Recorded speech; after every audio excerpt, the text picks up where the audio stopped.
ভারতে আছে স্টার জালসা আর আমাদের বাফুফে জালসা।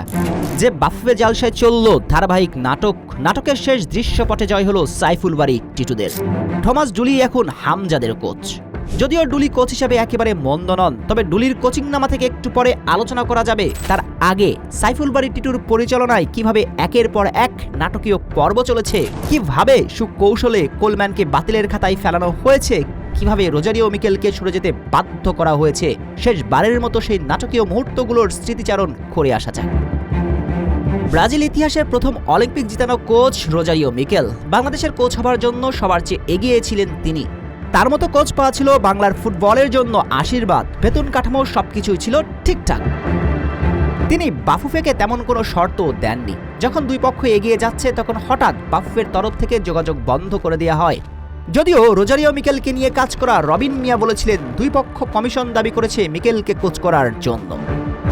এই কমিশন বাণিজ্যের বলি মিকেল কিনা কে জানে, তবে কোনো যোগাযোগ করতে না পেরে বিরক্ত মিকেল স্বেচ্ছায় সরে যান। যেটাই সম্ভবত চেয়েছিলেন টিটুরা, স্বেচ্ছায় সরে যাক মিকেল। এরপর আলোচনায় ক্রিস কোলম্যান, কিন্তু তার সাথে একটা সময় যোগাযোগ বন্ধ করে দেওয়া হয়। কোলম্যানকে ঝুলিয়ে রেখে নিয়মিত ডুলির সঙ্গে যোগাযোগ করতে থাকে বাফুফে। মোদ্দা কথা, ডুলি বাফুফের প্রথম পছন্দ আগে থেকেই ছিল।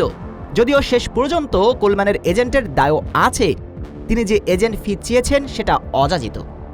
কিন্তু ডুলি যে বাফুফের প্রথম পছন্দ তার ইঙ্গিত তো অনেক আগেই দিয়ে রেখেছিলেন সাইফুল বারী টিটু। বলেছিলেন এশিয়ার ফুটবলের কাজের অভিজ্ঞতা আছে, এমন কোচই প্রাধান্য পাবে। তাই ঘটনা যাই ঘটুক না কেন, যতই নাটক চলুক না কেন, কোলম্যান যে দায়িত্ব পাচ্ছেন না সেটা এক প্রকার নিশ্চিতই ছিল। ডুলিকে প্রথম থেকেই সম্ভবত পছন্দের প্রথম তালিকায় রেখেছিল ফেডারেশন।